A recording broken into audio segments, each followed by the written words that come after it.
For someone who's 24, I feel extremely juvenile. I've spent years waiting until I was ready to start living, ready to move out, ready to make friends, ready to film in public, ready to become the person I imagine myself being. And I'm tired of waiting. So between now and December, I'm documenting what happens if I stop preparing for my life and actually start living it. Maybe nothing changes, maybe everything does, but this is where it begins. Growing up the way I did, my mother was extremely protective, extremely sheltering. In some aspects, it was a really fortunate upbringing, and in others, it was incredibly stifling. It goes from you need to keep yourself a certain way, and then you reach a certain point, and without developing any skills, you must now have the husband, the career, the life, and what they imagine for you, despite never learning from any experiences. And it's been kind of crazy for me because until I started therapy, I didn't realize how impactful growing up like that was. Before I started therapy, I remember telling my friend, I feel like this all the time. I feel so constrained, so tight. I didn't know specifically if that would lead to a pop, which it does, but fortunately for me, I had more of I should go to the therapist that my doctor recommended. It worked incredibly well for me personally. Back to why I feel so juvenile, I feel easily swayed by the opinions of others, and the way I grew up, the lack of confidence, and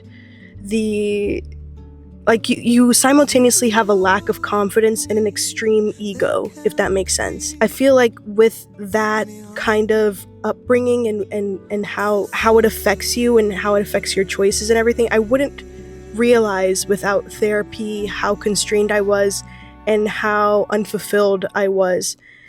You can get a sense of those things, but you don't understand the intricacies of it. You don't really get it until someone is really pointing it out to you and encouraging you to take steps and actions to fix it. Even still within the constraints, I feel a weight lifted off of me in a way that I feel more confident and capable than I ever did before. I'm sweating so bad. I don't know if you guys can hear the AC, but I'm gonna have to turn it back on. Where I'm going and the direction I'm going in now is leaving that juvenile feeling and entering a more confident and more ready and capable era. I don't know if I said that twice. I have a terrible memory, girl. I have a confidence that even though I'm scared, I can continue. I can do this. And I didn't have that before therapy. So shout out to my girl. It's like I was wearing these sunglasses and now they're off and it's like really bright. It's like it hurts a little bit, but like you adjust and you're fine. And I feel like that's the same kind of way it feels to become capable, even though you're scared. You know, you take off the glasses and it's like immediately like, ooh, but you adjust. And that's how I feel about my choices and like my actions and where I'm going in my life now. Whereas before I just felt like a kid. I felt permanently childlike. My mother was no help in that regard. Love her, but you know, it's just like the way she was also raised. It was stifling, especially stifling for the society we live in now. But I appreciate the protection because I never had to worry about a lot of things and a lot of harm that happens to other children. I was shielded a lot from that, but also from the good kind of pressure, the necessary pressure. I was talking about yesterday just basically feeling like a lot of my life I felt controlled and like how my upbringing kind of influenced that. And then I also wanted to bring out a point where the way I grew up and a lot of why I didn't have a lot of confidence in my abilities is because you grow up in a house where, you know, there's no talking back, there's no whatever. Then you also have community where it's, you know, your intuition, you shouldn't trust your own intuition and your own desire. So it's hard to trust your own thinking ability. And then also have the confidence because you haven't had the practice to do it. I guess that's just one thing I wanted to add as well, is that this isn't happening to me for like, no reason. I feel like sometimes when I feel like, when I say I feel juvenile or whatever, I take it as like I'm the worst person on the planet, genuinely. And so it's like, okay, why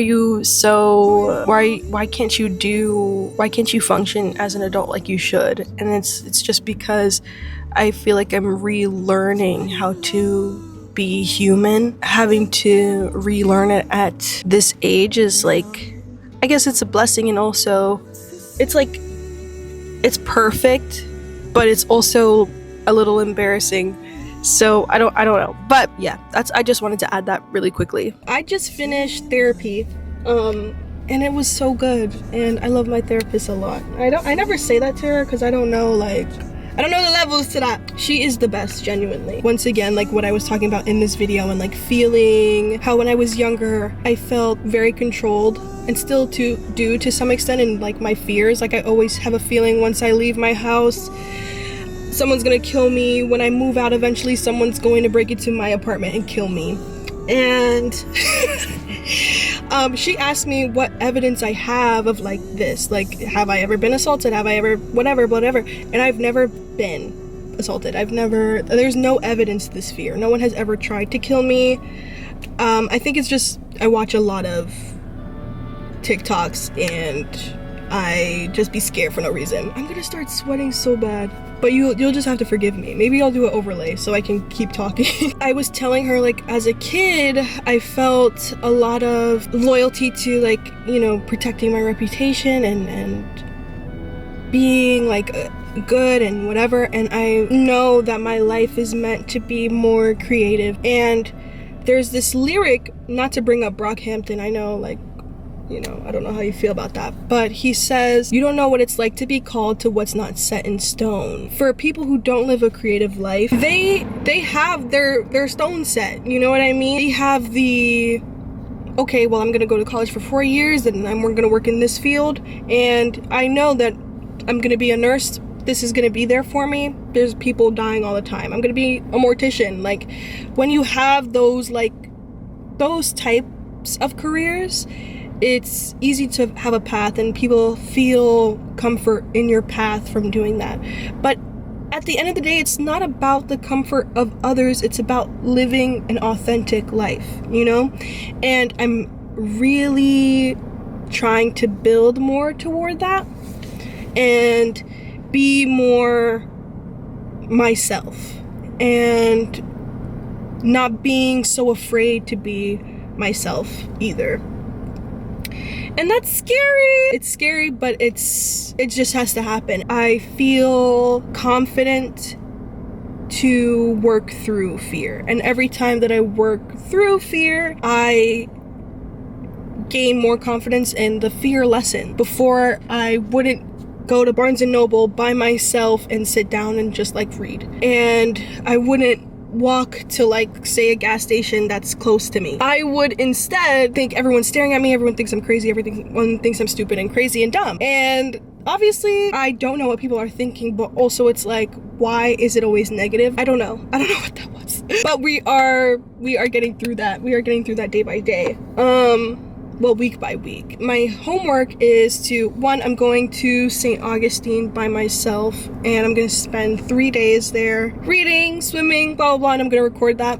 It'll be my first solo trip, and it'll be closer to home, so I'll feel a bit like safe, but also it's like a bridge into future solo travel. Because not everyone, I don't have the friendships that I want to have right now, and so going to a place alone is how I continue to live my life without, pausing and waiting for someone else to come with me.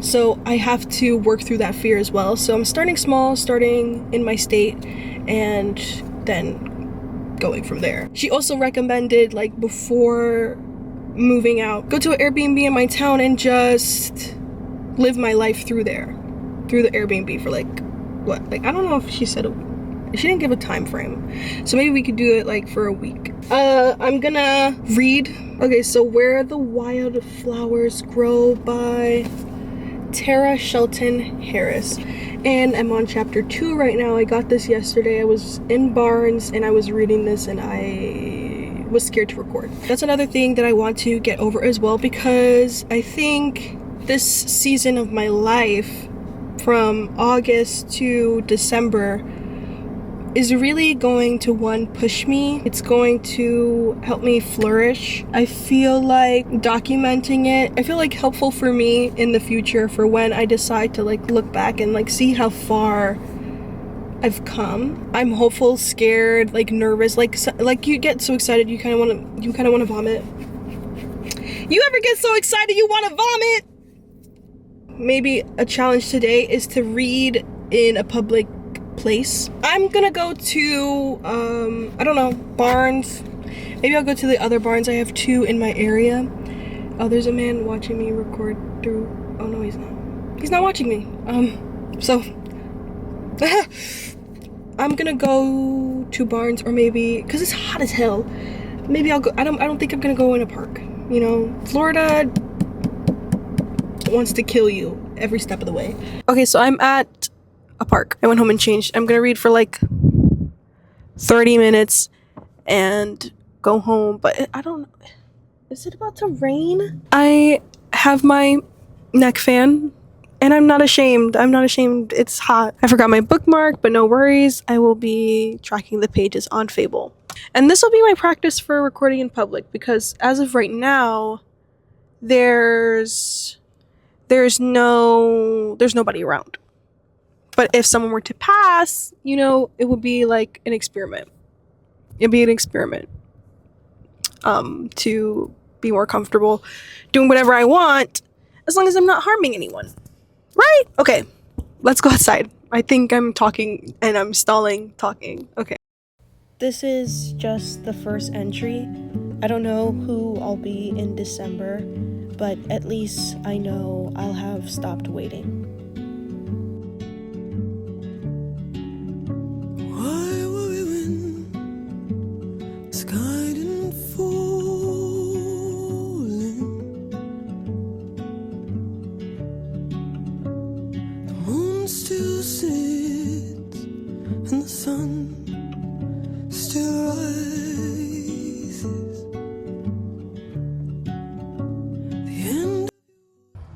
Experiment of being alone in a park and no one really being here and reading and just recording. It has been nice. I will say it has been good. I don't know if you can see me well or not because of like it, 1 being backlit and then 2 like I don't know. See like someone's driving, and normally I would have taken my camera and put it down. But the world is my oyster, right? It's everyone's oyster. Everyone's got an oyster.